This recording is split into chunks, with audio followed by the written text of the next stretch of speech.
제20대 대통령 선거 사전투표가 시작됐습니다. 오늘과 내일 오전 6시부터 오후 6시까지 전국에 설치된 사전투표소에서 진행이 되는데요. 이에 따라 윤석열, 이재명 후보는 물론 문재인을 비롯한 정치권 인사들의 사전투표도 이어졌습니다. 제 밖에 윤석열 후보의 부인 김건희 씨도 투표장을 방문해 소중한 한 표를 행사했습니다. 자, 그런데 문재인의 사전투표 독려 메시지가 논란이 되고 있습니다. 야당은 노골적인 대선 개입이라며 강하게 반발하고 있는데요. 이 밖에 윤석열, 안철수 후보의 단일화를 놓고 여권 인사들의 막말이 논란이 되고 있습니다. 관련 소식 발빠르게 전해드립니다.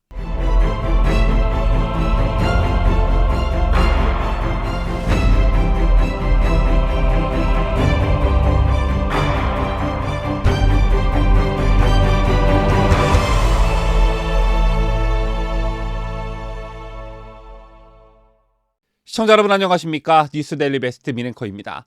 제20대 대통령 선거 사전투표가 시작됐습니다. 오늘과 내일 오전 6시부터 오후 6시까지 전국에 설치된 사전투표에서 진행이 되는데요. 중앙선관위에 따르면 오늘 오후 12시 기준 투표율이 7.11%로 집계됐다고 밝혔습니다.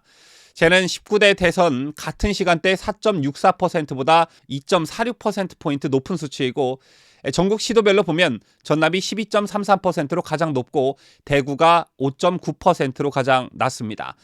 전남이 가장 높고 대구가 가장 낮다는 게 참 공교로운데요. 여야 대선 후보들도 오늘 사전투표를 했습니다. 국민의힘 윤석열 대선 후보는 유세 장소인 부산에서 사전투표를 하면서 정권을 교체하고 새로운 희망을 찾기 위해서는 많은 국민들이 사전투표를 해야 한다며 사전투표 참여를 거듭 독려했습니다. 더불어민주당 이재명 후보도 서울 소공동 주민센터에서 사전투표를 마친 뒤 촛불을 들고 광화문과 시청 앞에 모였던 수많은 국민들을 생각했다는 말을 남겼습니다. 다만 오늘 사전투표의 배우자 김혜경 씨는 동행하지 않았습니다. 이 밖에 윤석열 후보의 부인 김건희 씨도 오늘 사전투표를 마쳤습니다. 김건희 씨는 이날 오전 11시 19분쯤 서울 서초 1동 주민센터에 마련된 한 사전투표소를 찾았는데요. 짙은 회색 코트에 빨간 스카프를 둘렀고 최지현 선대본부 부대변인이 동행했습니다. 김건희 씨는 사전투표 소감을 묻는 질문에 고생 많으십니다 라고 했고 공식 선거운동을 안 할 것이냐라는 기자들의 질문에는 답을 하지 않은 채 자리를 떴습니다. 한편 김건희 씨는 공식 선거운동 기간 공개석상에는 등장하지 않을 것으로 알려졌습니다. 이 밖에 오늘 문재인 부부도 사전투표에 참여했습니다. 그런데 사전투표를 독려하면서 내놓은 메시지가 선거 개입 논란에 휩싸였는데요. 앞서 문제는 이날 SNS에서 민주공화국의 주권자로서 국민 모두 신성한 투표권 행사에 참여해 주길 바란다며 투표가 더 좋은 정치, 더 나은 삶, 더 많은 민주주의를 만들 수 있다고 밝혔습니다. 또 오미크론이 기승을 부리고 있지만 정부는 확진자까지도 누구나 투표에 참여할 수 있도록 선거 관리와 선거 방역에 만전을 기하고 있다며 오미크론은 곧 지나가겠지만 우리의 민주주의는 영원할 것이라고 했습니다. 이 짧은 몇 문장에 민주당을 떠올릴 수 있는 단어, 민주라는 단어가 3차례나 들어가 있다는 것을 알 수가 있는데요.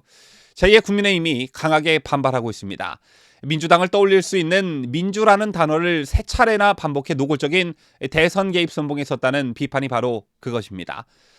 사실 문재인이 이번 대선과 관련해 선거 개입이라는 비판을 받은 건 이번이 처음은 아니죠.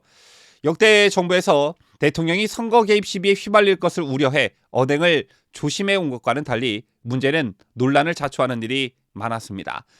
지난달 말 전북 군산조선소 재가동 협약식에 참석해 대호남 메시지를 냈고 며칠 전 육군 3사관학교 졸업 인관식에 참석하기 위해 영천을 찾은 것도 논란을 샀습니다.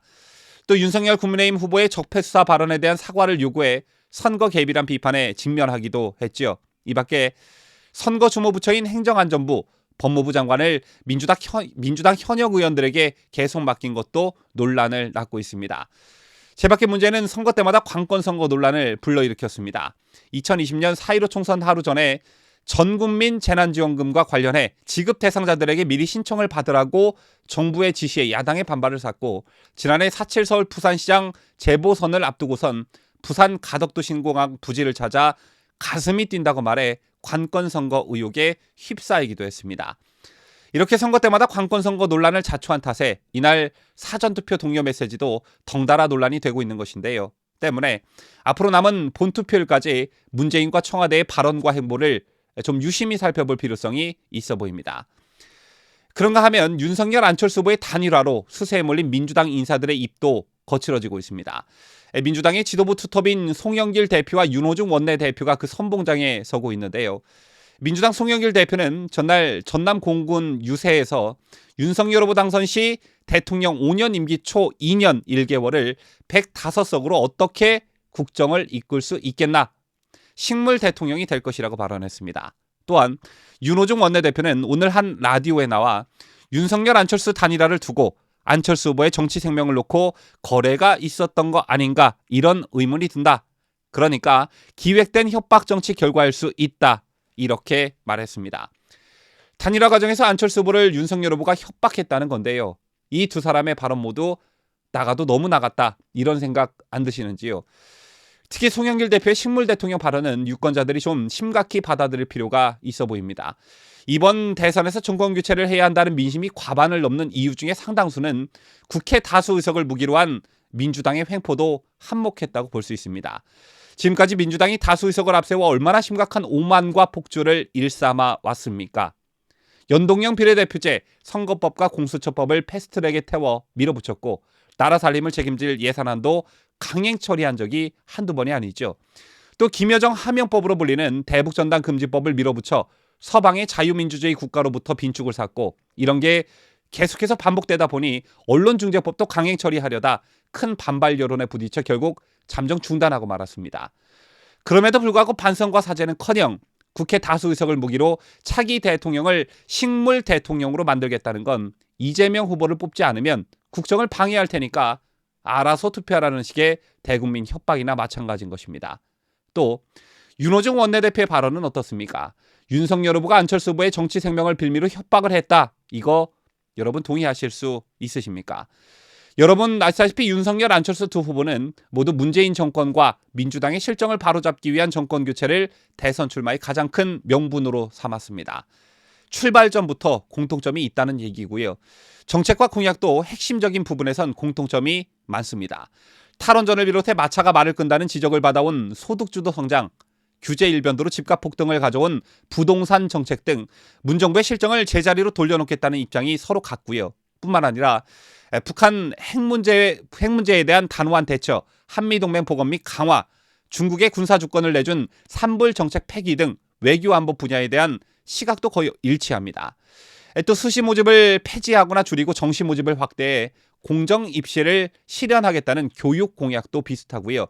디지털 플랫폼 정보 등 4차 산업혁명 시대에 대응한 공약도 큰 틀에서 차이가 거의 없습니다. 이렇게 보면 두 후보가 단일화하는 건 전혀 이상하지도 않고 문제될 게 없어 보이는데 이걸 놓고 거래를 했다. 윤석열이 안철수를 협박했다. 이런 말을 하고 있으니 민주당이 꽤나 초조하긴 한가 봅니다. 지난 역사 속에서 우리 국민들은 한 정당에게, 한 정치 세력에게 일방적 독주를 허락하지 않았습니다.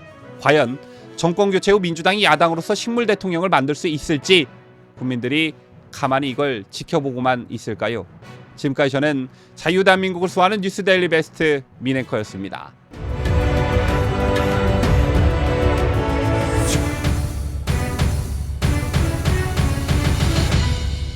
함께해요. 뉴스데일리 베스트.